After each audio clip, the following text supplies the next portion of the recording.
તાજેતરમાં થયેલ ભારે વરસાદના કારણે જામનગર જિલ્લામાં જોડિયા તાલુકામાં આવેલો આજીચાર ઓવરફ્લો થઈ ગયો હતો। ઓવરફ્લો થયેલા ડેમનું પાણી છોડવા બાબતે ડેમના સુપરવાઇઝર કિરીટકુમાર પ્રભાશંકર રવૈયા અને ગ્રામ્ય લોકોને થોડા દિવસો પહેલા બોલાચાલી થઈ હતી। આ અંગે કિરીટકુમાર રવૈયાએ મહિલાઓ સહિતના ગ્રામ્ય લોકો સામે પોલીસ ફરિયાદ નોંધાવી હતી, જેના વિરોધમાં આજે જોડિયા ચોવીસીના ગ્રામ્ય લોકોએ રાજકોટ મહાનગરપાલિકાની સ્ટેન્ડિંગ કમિટીના ચેરમેન નરેન્દ્રભાઈ સોલંકીની આગેવાની હેઠળ જોડિયા મામલતદારને આવેદનપત્ર પાઠવીને ડેમ સુપરવાઇઝરે કરેલી લૂંટની ફરિયાદ ખોટી હોવાનું તથા જોડિયા પોલીસે મહિલાઓ સાથે અભદ્ર વર્તન કર્યું હોવા સહિતના વિવિધ મુદ્દાઓ પર રજૂઆતો કરી હતી। આ રજૂઆતો અંગે મામલતદારે યોગ્ય કરવાની ખાતરી આપી હતી। અહેવાલ ધીરેન રાઠોડ, 7 ન્યૂઝ, રાજકોટ।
આજીચાર ડેમ બંધાણો અને જીરાગઢ ગામ ડૂબમાં ગયું અને પાણી બાબતમાં જે કંઈ પ્રશ્ન એના અનુસંધાને આજે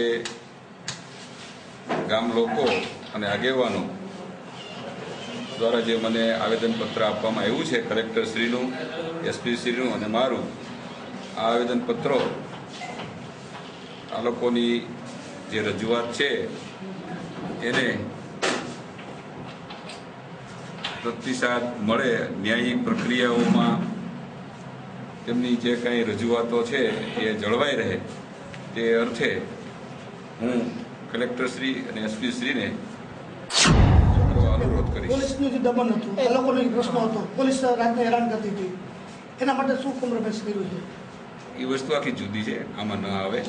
બીજું એક મામલતદાર તરીકે તમે આવો કોઈ રિપોર્ટ કરવાના છો કે નહીં? પોલીસ રાત્રે 12 વાગે જાય, 2 વાગે જાય, પોલીસ ગાળું બોલવાની છૂટ ધરાવે છે? એસપી નો પ્રશ્ન આઈપીસી શું કહે છે? આઈપીસી શું કહે છે કે ગુનો ક્યારેય બને ત્યારે આઈપીસી જાણતો બને આઈપીસી જાણતો બને આઈપીસી જાણતો બને આઈપીસી જાણતો બને આઈપીસી જાણતો। ગામની અંદર જીરાગઢ ગામ આખું ખેતીની જમીન અને ગ્રામની જમીન બધી ડૂબમાં ગઈ છે।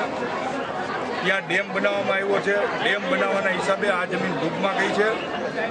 સરકાર શ્રી દ્વારા જે તે સમયે આનું યોગ્ય વળતર પણ ચૂકવવામાં આવ્યું છે। ડિપાર્ટમેન્ટના ડેપ્યુટી એન્જિનિયર શ્રી ત્યાં ગયા અને ત્યાં પાણી છોડવામાં જે આવ્યું હતું, આ પાણીનો જે ભરાવો થઈ ગયો એને હિસાબે ગ્રામના બાળકો જે સ્કૂલની અંદર હતા અને સ્કૂલ સુધી પાણી પહોંચી ગયું, એટલે બહેનો એના બાળકોને સ્કૂલમાંથી લેવા માટે ગયા હતા। ત્યારે મીનવાઇલ ડેપ્યુટી એન્જિનિયરનો અને બહેનો ત્યાં એકાબીજા ભેગા થઈ ગયા, તો ડેપ્યુટી એન્જિનિયર શ્રીએ બહેનોને સાંત્વના આપવાના બદલે બહેનોને ખુલ્લી ધમકીઓ મારી કે તમે ગામ ખાલી કરીને અહીંયાથી વયા જાઓ, નીકર હજી આથી પણ વધારે પાણી ભરવામાં આવશે અને આખું ગામ ડૂબાડી દેવામાં આવશે, આવી ધમકીઓ આપી। લોકશાહી પ્રક્રિયાની વિરુદ્ધમાં છે, જે 2-4 અધિકારીઓ દ્વારા સરકારને બદનામ કરાવવા માટે થઈ અને આ પ્રયત્ન કરવામાં આવ્યો હતો। આ અધિકારીઓની સામે અમારું આંદોલન હતું, અમારી રજૂઆત હતી અને પોલીસ મશીનરીના 1-2 કહેવાતા જે કાંઈ ત્યાંના સ્થાનિક આગેવાનો એ ખૂબ જ પોલીસે બહેનો દીકરીઓ સાથે ગ્રામજનો સાથે આવી અને ગેરવર્તણૂક કરી. અણસમજુ અને અણઘડત પ્રજા જે કાંઈ છે એની સામે લૂંટ જેવા ગંભીર પ્રકારના ગુનાઓ દાખલ કર્યા.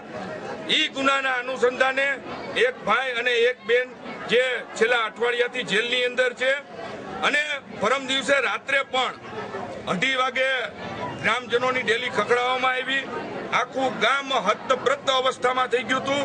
ગામના કોઈ લોકો ગામની અંદર રહેતા નહોતા.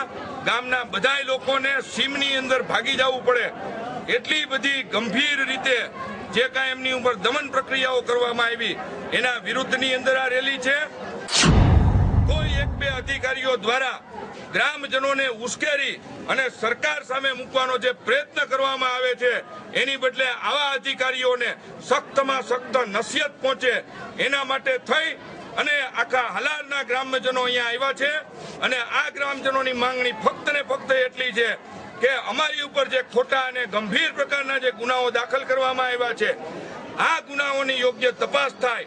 આજે બેનું દીકરીઓને જે મારવામાં આવી છે આની ઉપર તપાસ થાય અને આવા અધિકારીઓને સખ્તમાં સખ્ત નક્ષેત પહોંચાડવામાં આવે.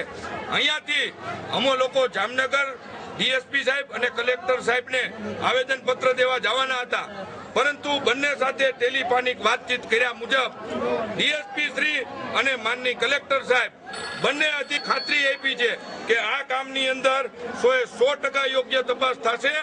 દ્વારકા પોરબંદર હાઈવે પર કુરંગ ભોગાત વચ્ચે રવિવારે સાંજે થયેલા બોલેરો જીપ અને ટ્રક વચ્ચેના અકસ્માતમાં જીપમાં મુસાફરી કરી રહેલા એક જ પરિવારના 13માંથી 10 વ્યક્તિના ઘટના સ્થળે જ મૃત્યુ થયા હતા. આ અકસ્માતની મળતી માહિતી મુજબ સુલતાનપુર તાલુકાના કાકુભાઈ બોગાણી, તેમના પુત્રો, પુત્રવધુઓ અને પૌત્રો સહિત 13 વ્યક્તિઓ બોલેરો ગાડીમાં દ્વારકા દર્શને ગયા હતા. ત્યાંથી સોમનાથ દર્શને જવા માટે પોરબંદર હાઈવે પર જઈ રહ્યા હતા ત્યારે કુરંગાથી 2 કિલોમીટર દૂર પહોંચતા સામેથી આવી રહેલ ટ્રક સાથે અથડાતા ગમખ્વાર અકસ્માત સર્જાયો હતો. આ અકસ્માત સમયે બંને વાહનોની સ્પીડ એટલી ભયંકર હતી કે બોલેરો જીપના મોરામાં ઘૂસી ગઈ હતી, જેથી બોલેરોનો કચ્ચર ગાણ વળી ગયો હતો. આ અકસ્માતમાં એક જ પરિવારના 10 વ્યક્તિના મોત નીપજતા નાનકડા એવા સુલતાનપુર ગામમાં સન્નાટો છવાઈ ગયો હતો. અહેવાલ અશ્વિન સારડા, 7 ન્યૂઝ જામનગર. અહેવાલ વિવેક ચોલેરા, 7 ન્યૂઝ ગોંડલ.